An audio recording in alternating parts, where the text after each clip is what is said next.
होने वाली बहू। शादी के पहले से ही विभा को कपड़े धोने का बड़ा शौक था। कभी नल के नीचे तो कभी तालाब के पास। अरे मेरी नीली वाली लुंगी नहीं दिख रही है। विभा की अम्मा, कहाँ रखी है लुंगी? अरे वो तो विभा ने परसों ही धोकर रखी थी आपकी अलमारी में, देखो वहीं होगी। वो ना मैंने आज धो दी, मुझे लगा कि गंदी हो गई होगी। अरे कैसे गंदी हो गई थी? उसे तो मैंने पहना भी नहीं। हे भगवान, इस लड़की के कपड़े धोने की आदत से परेशान हो गया हूँ मैं। जितना तो घर में राशन नहीं आता उससे कहीं ज्यादा डिटर्जेंट पाउडर का खर्चा है। इसकी शादी करवा दो, शादी जाए अपने घर में ही करे काम, फिर चाहे घर के कपड़े धोने हो या पूरे गांव के। हाँ ठीक बोल रही हूँ, देखता हूँ मैं कोई लड़का। वो दिन भी आ जाता है जब विभा को देखने लड़के वाले आ जाते हैं। लड़की मुझे अच्छी लगी। होने वाली सास कहती है, बेटी अगर कुछ पूछना है तो पूछ लो। वैसे तो हमारी लड़की बहुत ही शर्मीली है, जो बोल दो वो मान लेती है, इसे क्या पूछना होगा। अरे कैसी बात कर रही हो माँ, मुझे इन लोगों के घर रहना है, सवाल तो कई है। हाँ हाँ बेटा पूछ लो ना, क्या पूछना है। आप लोगों के घर कपड़े कौन धोता है? सास का मुंह बन जाता है।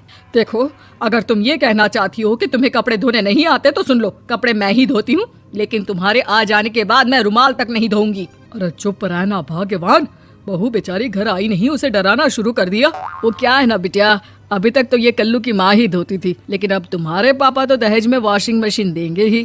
तभी विभा की माँ बोल पड़ती है, सवाल भी पूछा तो क्या। वैसे भाई साहब, मशीन की तो फिर भी कपड़े धोने की कैपेसिटी होती है, मतलब जो बिटिया दे रहे हैं ना विभा, इसे कपड़े धोने का बहुत शौक है। ये आप लोगों के क्या, आस पड़ोस गांव मोहल्ले सबके कपड़े धो दे और उफ तक ना करे। बाहर देखा नहीं आपने कितने कपड़े सूख रहे हैं, सब हमारी बिटिया ने ही तो धोए हैं। बस भी करो ना माँ, शर्म आ रही इतनी तारीफ सुनकर।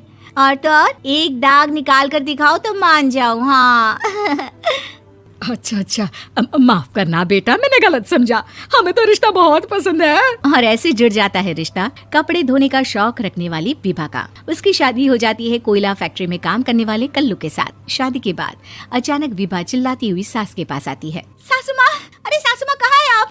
ये तो धोखा है, धोखा दिया आप लोगों ने मुझे। इसे ससुर के चक्कर के बारे में पता चल गया। अरे तो उसमें तुझे क्यों धोखा मिला है? अरे नल में पानी नहीं आता, कपड़े कैसे कब धुलेंगे? अच्छा तू पानी नहीं आ रहा उसकी बात कर रही है। तो आपने क्या सोचा? कुछ नहीं।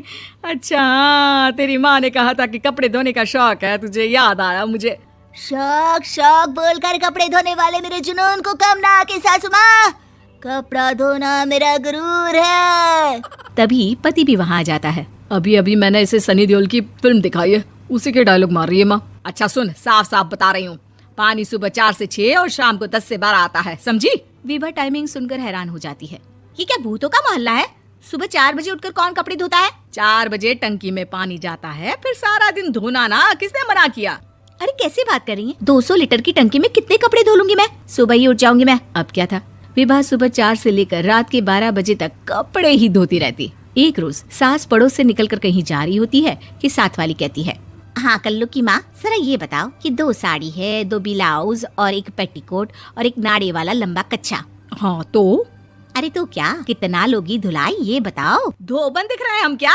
हमारे पति सरकारी नौकरी से अभी रिटायर हुए हैं और बेटा सुपरवाइजर है कोयला फैक्ट्री में। धोबन समझ रखा है हमें? हाय रे कल्लू की अम्मा, माफ कर दो, वो तो मोहल्ले में यही सब बता रहे थे कि तुमने बहू को कपड़ा धुलवाने के काम में लगा दिया है। सास को पड़ोसन की बात सुनकर गुस्सा आ जाता है। वो घर पहुंचती है जहां घर के बाहर ही इतने सारे कपड़े सूख रहे होते हैं जितने कि किसी धोबन के घर पर। अरे ओ कल्लू की दुल्हन, बाहर निकल। माँ जी यहीं आ जाओ, बाथरूम में चादर धो रहे हैं हम। अरे अभी हम धोते हैं, तुमको बाहर निकलो। ये आस पड़ोस वाले बोल रहे हैं कि हम बहू से कपड़े धुलवा कर उसे कपड़ा धोने वाली बना दिए हैं। अरे छोड़ो ना माँ जी, किन लोगों की बातों में आती हो? आस पास के लोगों का तो काम ही होता है कि वो किसी तरह सास बहू को लड़ा दे। बहू सारे घर के कपड़े धोती है, ये क्या कम है? बोलिए। सास को भी लग जाता है कि वो बहू का ये सनकीपन नहीं छुड़वा सकती, इससे अच्छा है कि खुद ही चुप हो जाए। एक रोज सास और बहू मंदिर जाते हैं, जहाँ सास की साड़ी वहाँ खड़ी भीख मांगने वाली से मिलती है। माँ जी क्या बात है, आपकी साड़ी उस भिखारन से कितनी मिल रही है ना?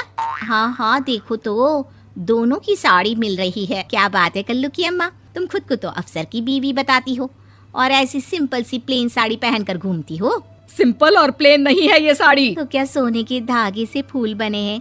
कुछ भी सासू माँ, कुछ भी। हाँ बने थे इस साड़ी में सोने के धागे से फूल। मेरे पति लेकर आए थे मद्रास से स्पेशली मेरे लिए 10,000 की। लगता है भाई साहब इस भिखारन के लिए भी सेम टू सेम साड़ी लेकर आए होंगे 10,000 की। सास उस वक्त कुछ नहीं कहती, लेकिन बहू के साथ घर आती है और अलमारी से एल्बम निकाल कर लाती है। ये साड़ी देख रही है, ये वही साड़ी है जिसे मैंने अभी पहना था। इस साड़ी में ये जो चमकदार फूल दिख रहे हैं ना, ये सोने के धागों से काटे गए हैं। लेकिन तू लोकल वॉशिंग मशीन ब्रश से घिस घिस कर सारे फूलों को निकाल कर साड़ी प्लेन कर दी। मुझे माफ कर दीजिए सासू माँ। और तो और, जब मैंने तुझे तेरी गलती के लिए कुछ नहीं कहा, लेकिन तूने तो सबके सामने मेरा मजाक ही बना दिया। क्यों? बहू को समझ में आ जाता है कि अब से उसका कपड़े धोना बंद।